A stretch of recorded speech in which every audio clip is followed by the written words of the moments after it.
turns out that the Molly craze is back. And for those of you who don't know what Molly is, it's considered the pure form of MDMA, and it is a very, very popular party drug now. It was very popular back in the 1990s during this whole rave era. But after it went away for a little while, now it's come back, and a lot of people are wondering why. It has a lot to do with pop culture, as you guys can imagine. All of a sudden, you're hearing rap music reference Molly. And also, the whole EDM culture is becoming more and more popular. There's been this marriage between rap music and EDM. I mean, you have a very, very popular DJs like Tiesto or David Guetta working with rap artists to create music, and as a result, all of a sudden, you're seeing people get more into the techno and to the electronic dance music, and they hear Molly, they want to try Molly, they go and they party on Molly. All right, first of all this sounds like pro wrestling to me. Like, oh man, he had me in an MDMA, so I had to tap out and do an EDM or whatever that thing was. Okay. EDM is electronic dance music. Okay, yeah. Electronic dance music, which of course I partake in every weekend. But overall, I'm not buying this. Yes, is EDM much more popular now? Yes. Okay. But the other reason Molly is appearing in a lot more rap music is because it rhymes with things. Okay. I love when Grandpa Cenk comes out with his theories. Yeah. All right. And it's a name, which is easy, right? It's easy. Hey, I'm looking for Molly. Does anyone know where Molly is? Mm-hmm. Not such a grandpa. Hello. Anyway, so it's like, oh, it's cool. Kind of like Mary Jane back in the day, right? Like, oh, it actually doesn't mean Mary Jane, it means marijuana. Okay, so there's that aspect of it. But I think mainly the reason it's making a comeback is people perceive it as a safe drug. Now, it's not necessarily safe, but it seems like, well, okay, it's meth, like melts your mind and your face in 18 months or less. Yeah. You know, heroin, has all these other problems. Whereas like, hey, bath salts, you're biting people's face off. Yeah. You know, but this MDMA, you're not necessarily even tapping out. I mean, it's fun. I'm not saying you should do it, but this is how it's perceived. So lots of really interesting facts about MDMA. Basically, back in 1912, German scientists created it, they formulated it, they patented it, and it was And then after they created it, they said, Schlupen das ist Vitamin. Okay, so after they created it, it was used for therapeutic purposes. And it didn't really become popular in the United States until about the 1980s.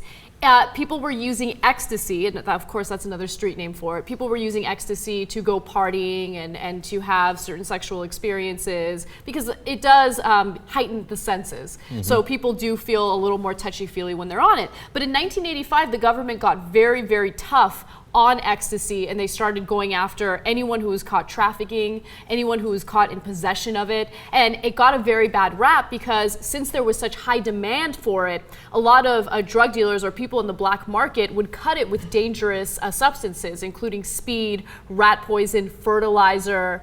So ecstasy kind of went from being a cool party drug that everyone was doing, and it kind of had a bad name because of what it was cut with. Now what you're seeing is this emergence of Molly, right? They rebranded it, and it's like this PR stunt because there's this notion that it's pure MDMA. But of course, there's really no way to ensure that unless you buy certain test kits to make sure that it is pure. Yeah, because that's what people that are about to do drugs really want to do. Be really responsible. No, but I brought my test kit along with me. Everybody, before we do it, let's do that. So Kevin Pereira spoke very openly about his Molly use on the show. Oh, damn, good for him. And he said that he uses the test kit, and it's very inexpensive, and you just test it before you try it to make sure that it's not going to kill you. And well, by the look, way, and don't get me wrong. Look, if you're going to use it, the test kit sounds like a great idea. I mean, I'm not a dork. I mean, I'm definitely the kind of dork that if I were to use something like Molly, I'd be like, anybody got a test kit? Anybody got a test kit? Yeah. And all of a sudden I'm calling Kevin Pereira. I'm like, oh, my bad, dog.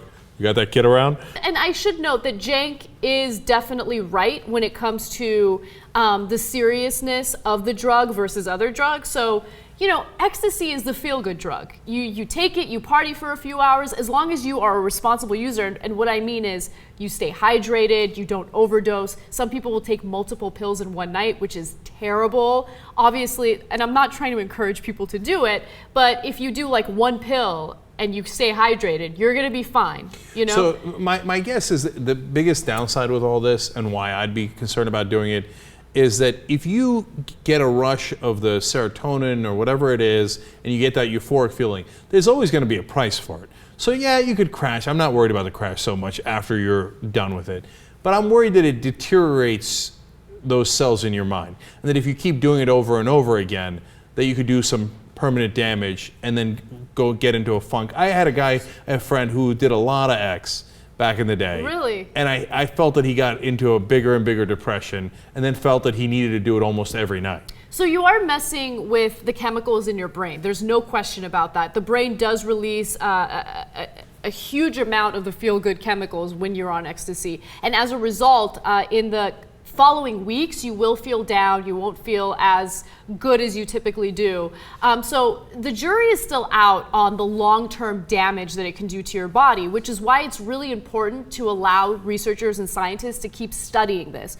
Right now, there are a number of researchers that are looking into pure MDMA for therapeutic use, and they were looking at female participants who were suffering post-traumatic stress disorder as a result of rape.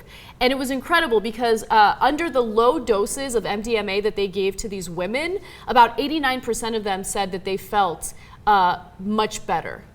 Like like it really helped them therapeutically. So look, that was one study. More of these studies need to be done, but I think that there is some therapeutic potential for it. Yeah, maybe it's juiced up marijuana. You know, I'd say I got glaucoma, dog, man. I need some Molly. Help me out. See, because of the glaucoma, I can't even find Molly.